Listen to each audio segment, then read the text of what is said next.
السلام علیکم ورحمۃ اللہ وبرکاتہ. نحمده ونصلي على رسوله الكريم اما بعد فاعوذ باللہ من الشیطان الرجیم بسم اللہ الرحمن الرحیم رب اشرح لي صدری ويسر لي امری واحلل عقدۃ من لسانی یفقهوا قولی. ہم سب جو اس دنیا میں آ چکے ہیں مسلسل ایک سفر میں ہیں. یہ پوری زندگی ایک سفر ہے. ہر روز ہم ایک مرحلہ طے کر جاتے ہیں اور اگلے پہ چلے جاتے ہیں. Next step next step next step. اور پھر ایک دن اس دنیا میں اس سفر کا اختتام ہو جائے گا. اس کے بعد ایک دوسرا سفر شروع ہوگا. اور وہ کون سا ہے؟ اس کے بعد کا سفر کون سا سفر؟ آخرت کا. اس کا پہلا مرحلہ کیا ہے؟ قبر ہے. قبر میں ہم کب تک رہیں گے؟ قیامت تک. کسی کو نہیں پتا، کوئی نہیں جانتا کتنا لمبا عرصہ اس کو وہاں رہنا پڑے گا. آدم علیہ السلام بھی اپنی قبر میں ہے، نوح علیہ السلام بھی، ابراہیم علیہ السلام بھی، موسیٰ علیہ السلام بھی، اور محمد صلی اللہ علیہ وسلم بھی، اور اس کے بعد جتنے بھی لوگ آئے دنیا میں آج تک. اور ہر روز ان قبروں میں اضافہ ہی ہوتا چلا جا رہا ہے. کوئی نہیں جانتا کہ کب تک وہاں رہنا. ہمیں بھی ایک عرصہ اور ایک مدت وہیں پر رہنا. وہ قبر کیسی ہوگی، وہ جگہ کیسی ہوگی، اس کا انحصار اس بات پر ہے کہ ہم آج کی یہ زندگی کس طرح گزارتے ہیں. پھر ایک دن آئے گا جب سور پھونکا جائے گا تو سارے کے سارے لوگ قبروں سے اٹھ کھڑے ہوں گے، اور وہ دن ہوگا قیامت کا دن. کوئی ایک شخص بھی زمین کی کسی تہہ میں چھپا ہوا نہیں رہ جائے گا. سب اٹھ جائیں گے، سب نکل آئیں گے، ایسے جیسے ٹڈیاں اٹھ رہی، اچھل اچھل کے باہر آ رہے ہوں، اور کسی پر کوئی لباس نہیں ہوگا. حضرت عائشہ رضی اللہ تعالیٰ عنہا نے جب یہ بات سنی تو بہت پریشان ہوئی. کہنے لگے اللہ کے رسول صلی اللہ علیہ وسلم، ہمارے جسم پر لباس نہیں ہوگا اور لوگ ایک دوسرے کو دیکھیں گے نہیں. آپ نے فرمایا عائشہ، ہوش کس کو ہوگی؟ کون کس کو دیکھ سکے گا؟ سب کے سب لوگ حشر کے میدان میں اکٹھے ہوں گے، اور وہ قیامت کا دن دنیا کے 50,000 سالوں کے برابر، بہت لمبا دن. اور سب لوگ یہ چاہیں گے کہ کسی طرح حساب شروع ہو اور ہم اپنے انجام کو پہنچے. لیکن ابھی تو سفر شروع ہوا ہے. وہاں بھی لوگ اپنے اپنے اعمال کے مطابق اٹھائے جائیں گے. کچھ لوگ ایسے ہوں گے جو بہت اچھے حال میں ہوں گے. یہ وہ لوگ ہوں گے جنہوں نے اپنی دنیا کی زندگی میں اپنے رب کو راضی کیا. کچھ لوگ ایسے ہوں گے جو چیونٹیوں کی شکل میں ہوں گے. یہ وہ لوگ ہوں گے جو دنیا میں تکبر کرتے تھے. کچھ لوگوں کے چہرے سیاہ ہوں گے، کچھ لوگ مطمئن ہوں گے. کچھ لوگ اپنے اوپر امانتیں اٹھائے ہوئے ہوں گے.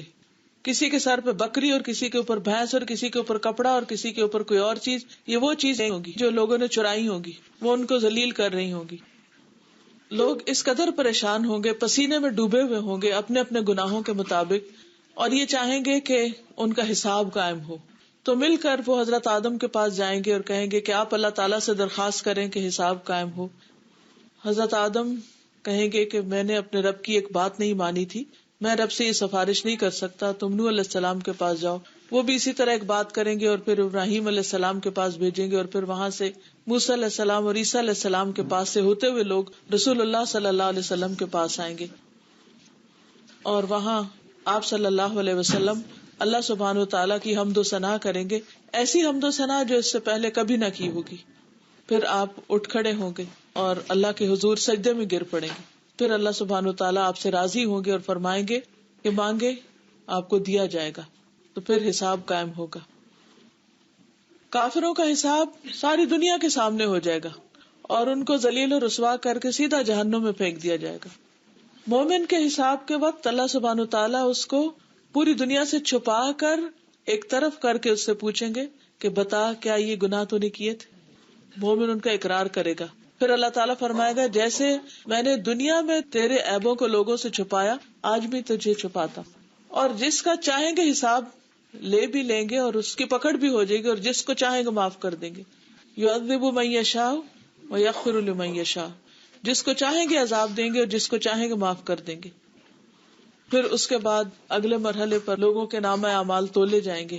لوگوں کو اپنی نیکیوں اور برائیوں کا خود پتہ چل جائے گا. پھر اس کے بعد لوگ آگے بڑھیں گے اور حوض کوثر آئے گا. نبی صلی اللہ علیہ وسلم کے ہاتھوں پانی پیئیں گے. کچھ ایسے لوگ ہوں گے جو روک دیے جائیں گے، آپ تک نہیں آنے دیے جائیں گے. اور کچھ ایسے خوش قسمت ہوں گے کہ جو ایک دفعہ اس حوض سے پانی پیئیں گے تو پورا قیامت کا عرصہ پھر دوبارہ پیاسے نہیں ہوں گے. آپ میں سے کسی کو پتا ہے کہ حوض کا منظر کیا ہے یا حوض کیسا ہوگا؟ اس کا پانی کیسا ہے؟ شہد سے زیادہ میٹھا، دودھ سے زیادہ سفید اور برف سے زیادہ ٹھنڈا. ذرا آپ سوچئے، اتنا ٹھنڈا، اتنا میٹھا اور اتنا سفید کیا بن جائے گا؟ ایسے جیسے ملک شیک ہوتا ہے نا. کسی سخت گرمی کے دن کو یاد کریں کہ آپ کو آئس کریم کھانے کو مل جائے اس دن، کیا ہی مزہ آئے. اور اس حوض کے اوپر جو برتن ہوں گے یا کپس ہوں گے وہ آسمان کے ستاروں کی طرح چمکتے ہوں گے، آؤٹ آف دس ورلڈ جسے ہم کہتے ہیں نا. اور نبی صلی اللہ علیہ وسلم اپنے ہاتھ سے اپنی امت کو پانی دیں گے. لیکن کچھ بد نصیب روک دیے جائیں گے. یہ وہ لوگ ہوں گے جو دنیا میں بدعات کرتے تھے. آپ صلی اللہ علیہ وسلم فرمائیں گے کہ یہ میری امت کے لوگ ہیں، کیونکہ وہ نمازیں پڑھتے تھے، وہ روزے رکھتے تھے، وہ سارے کام کرتے تھے، لیکن اس کے ساتھ ساتھ کچھ ایسے کام کرتے تھے جو آپ صلی اللہ علیہ وسلم نے نہیں کیے تھے، خود سے خود دین میں ایجاد کر لیے. تو جب ان کو روکا جائے گا تو آپ کو بتایا جائے گا کہ آپ کو نہیں معلوم آپ کے بعد انہوں نے دین میں کیسے کیسے نئے کام شروع کر دیے. اب مثال کے طور پر آپ دیکھیں کہ مرنے کے موقع پر لوگ کئی قسم کی بدعات کرتے ہیں جن کی اصل کوئی دین میں نہیں. اب یہ جو برسی 40واں ہے، یہ دین میں تو اس کا کوئی تصور نہیں. نبی صلی اللہ علیہ وسلم نے نہ کسی کی برسی کی، نہ 40واں کیا، اور نہ اس ایک خاص دن کو مخصوص کر کے کوئی صدقہ خیرات کی. میت کی طرف سے کبھی بھی آپ صدقہ کر سکتے ہیں. بہرحال پھر اس کے بعد اگلا مرحلہ ہوگا پل صراط. حوض پل صراط سے پہلے ہے.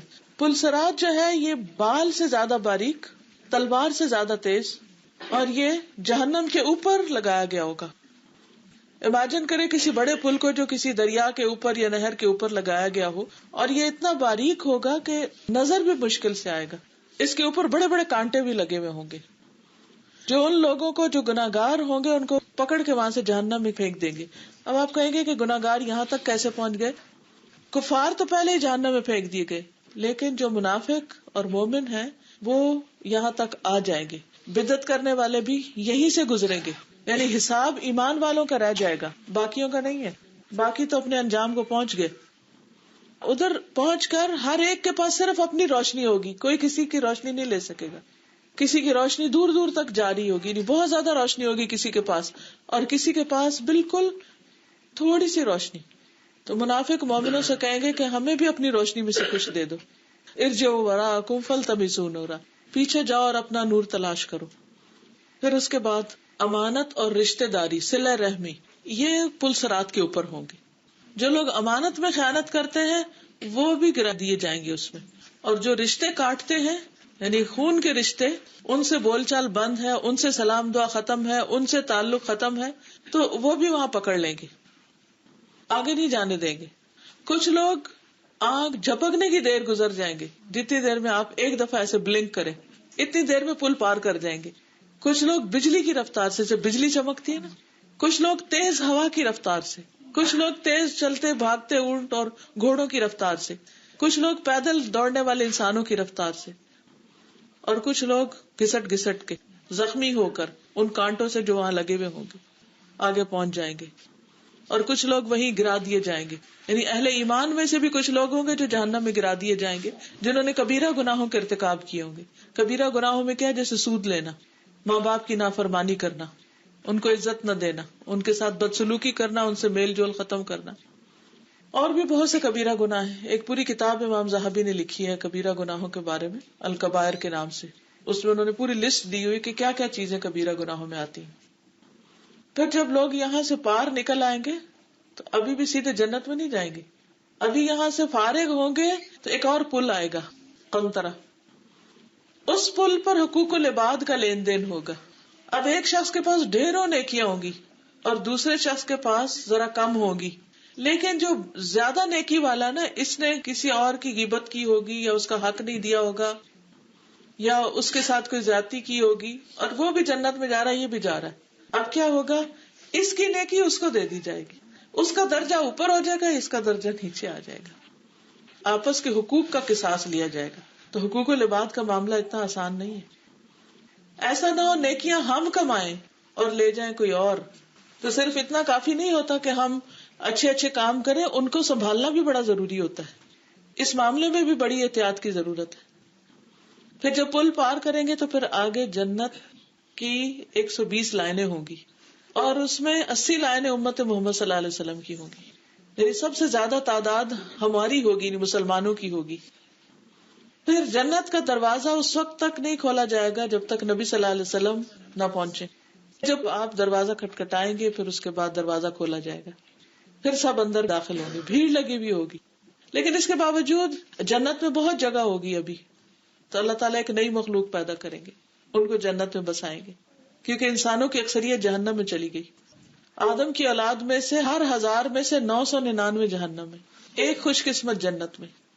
آسان سفر نہیں ہے، جنت بڑی مہنگی جگہ ہے. خوش قسمت لوگ جنت میں پہنچ جائیں گے تو پھر ان کو نہلایا جائے گا، پھر خوشبو کی ہوا چلائی جائے گی، یعنی ان کو معطر کیا جائے گا، پھر ان کو ناشتہ دیا جائے گا، پھر وہ اپنے گھروں میں پہنچیں گے اور ان کے گھر ایسے ہوں گے جو ان کو لگتا ہوگا جیسے ہاں یہ تو ہم پہلے سے جانتے. عرفھا لہم کا لفظ آتا ہے قرآن مجید. پھر متقی لوگ جو ہیں ان کے مقام زیادہ بلند ہوں گے. جنت کے 100 درجے، کوئی اوپر والے درجے میں، کوئی نیچے والے درجے میں. پھر کچھ لوگ محمد صلی اللہ علیہ وسلم کی شفاعت سے جہنم سے نکالے جائیں گے، ان کو بھی پل پر لا کر، کنترا پر لا کر ان کو نہلایا دلایا جائے گا، پھر اندر ڈالا جائے گا. ان کے جسموں پہ جلنے کے نشان نظر آ رہے ہوں گے. تو جنت والے ان کو کہیں گے یہ جہنمیون ہے، یہ وہ لوگ ہیں جو جہنم سے ہو کے پہنچے. پھر اس کے بعد جو اللہ کے مقرب بندے ہوں گے اللہ تعالیٰ ان کو اپنا دیدار کروائیں گے، وہ اللہ کا چہرہ دیکھیں گے. یہ جیسے یہاں آ رہا نا تبارک اسم ربک ذو الجلال والاکرام بھی آتا ہے، اور دوسری جگہ آتا ہے وَيَبْقَى وَجْهُ رَبِّكَ ذُو الْجَلَالِ وَالْإِكْرَامِ. جب اللہ تعالیٰ کا چہرہ دیکھیں گے تو انہیں دنیا کی ہر چیز بھول جائے گی، جنت کی ہر چیز بھول جائے گی، اور ان کے چہرے اور زیادہ چمک اٹھیں گے. یعنی صرف اللہ سبحانہ وتعالیٰ کے دیدار سے ان کے چہرے برونق ہو جائیں گے، اور پھر بالآخر ہمیشہ ہمیشہ کے لیے وہ جنت میں رہیں گے. موت کو لا کر جنت اور جہنم کے بیچ میں ذبح کر دیا جائے گا اور اعلان کر دیا جائے گا کہ اے جہنمیوں اب تم ہمیشہ یہاں رہو گے، اور اے جنتیوں تم ہمیشہ یہاں رہو گے. پھر اصل زندگی شروع ہوگی، اٹرنل لائف، اور ever and ever and ever. وہ ہے گھر، یہاں ٹرانزٹ میں ہے، یہاں صرف عمل کرنے کے لیے آئے، یہاں کمائی کرنے کے لیے آئے، رہنے کی جگہ وہ ہے. لیکن ہم میں سے ہر شخص دنیا میں جنت کی تلاش میں ہے. وہ سمجھتا ہے کہ زیادہ سے زیادہ نعمتیں چیزیں اکٹھی کر کے یہاں ہم جنت بنا لیں، لیکن یہاں جنت نہیں ہے. جنت اللہ نے آخرت میں رکھی، اور اس جنت کی تلاش میں وہ آخرت کی جنت کو بھول جاتا ہے اور اپنی ساری انرجیز اور اپنا سارا کچھ دنیا کمانے کے پیچھے اس طرح لگا دیتا ہے، دنیا کے پیچھے بھاگنے میں اس طرح کھپا دیتا ہے کہ ایک دن دنیا سے اسی حال میں رخصت ہو جاتا ہے. اور جس اولاد اور جن چیزوں کے لیے اس نے یہ ساری محنت کی ہوتی ہے وہ اس سے ہمیشہ کے لیے جدا ہو جاتی ہے، ہمیشہ کی جدائیاں پڑ جاتی، کیونکہ زندگی اللہ کی نافرمانی میں گزری. الاخلاء یومئذ بعضهم لبعض عدو الا المتقون. متقی لوگوں کے سوا سب لوگ ایک دوسرے کے دشمن بن جائیں گے، کوئی کسی کو نہیں پوچھے گا، ایک دوسرے سے بھاگیں گے. تو اس لیے بے حد ضروری ہے کہ ہم سب یہ سفر جس میں ہم پڑ چکے ہیں اس سفر کو سوچ سمجھ کے گزارے، تاکہ جب منزل پہ پہنچے تو خوش ہو جائے. اللہ تعالیٰ سے دعا ہے کہ ہمارا یہ سفر بہت عمدہ کر دے اور ہمارا انجام بہت اچھا کر دے. اللہ تعالیٰ آپ سب کو بہترین جزائے خیر دے جو رات کے اس وقت میں یہاں پر آئے، گھر بار کو چھوڑ کر اور ہمارے ساتھ وقت گزارا. اللہ تعالیٰ ہم سب کا آنا، بیٹھنا، پڑھنا، سیکھنا قبول کرے. واقعی ہمیں ہمارے نفس کے شر سے بچائے اور ہمیں اپنی رضا کے کاموں کی توفیق عطا فرمائے. وآخر دعوانا الحمدللہ رب العالمین. السلام علیکم. ایک کوشچن، ہمارے بچے جو پیدا ہوئے ڈسیبل تھے، معذور تھے، ان کا حساب کیسے ہوگا؟ ان کا حساب نہیں ہوگا، نہیں ہوگا، بالکل نہیں ہوگا. ان کا بھی نہیں ہوگا. اور جو بڑا ہو کر جیسے کسی کی آنکھیں چلی جاتی ہیں اور ڈسیبل ہو گیا تو اللہ تعالیٰ نے اس کے لیے بھی جنت لکھ دی ہے، بس شرط ہے کہ صبر کریں. آپ نے ابھی کہا نا کہ قیامت کے دن 120 لائنیں ہوں گی، تو اس میں سے 80 جو ہے وہ محمد صلی اللہ علیہ وسلم کی امت سے ہوں گی، تو باقی 40 جو ہے کیا وہ دوسرے انبیاء دوسری امتوں میں سے ہوں. دوسری امت سے. اس کا مطلب ہے کہ عیسائی یا یہودی ہے، ان میں سے ایسے لوگ ہیں جو جنت میں جائیں گے. یہ نہیں ہے عیسائی اور یہودی، یہ ہے کہ جو حضرت عیسیٰ علیہ السلام کے ماننے والے صحیح دین پر تھے، جو موسیٰ علیہ السلام کے ماننے والے، جو نوح علیہ السلام کے ماننے والے، جو پیغمبروں کے صحیح فالوورز تھے. سورہ بقرہ اور سورہ آل عمران پڑھنے کو کہتے ہیں کہ قیامت والے دن وہ چھتریاں ہوں گی. چھتریاں ہوں. تو یہ کہ سورج اس دن ہوگا تو پھر یہ ایمان سورج کی جو روشنی پھر یہ تھوڑا سا نہیں، وہ تو پل صراط پہ اندھیرا ہوگا نا. پہلے تو سورج ہوگا، پھر پل صراط پہ جب پہنچیں گے وہاں اندھیرا ہوگا، وہاں ہر شخص کی اپنی روشنی رہ جائے گی. اور تو نہیں کوئی کوشچن؟ دنیا ختم ہو جائے گی تو اس وقت تو کچھ بھی نہیں ہوگا نا، اسی لیے تو روشنی چاہیے ہوگی. حشر کے میدان میں سورج سوا نیزے پر ہوگا، بہت قریب ہوگا. اس وقت روشنی ہوگی. جب آگے گزر جائیں گے، پل صراط پہ جائیں گے، پھر اندھیرا ہوگا. اور ہر شخص کے ویسے بھی اپنے اپنے اعمال کے مطابق اس سے معاملہ کیا جائے گا.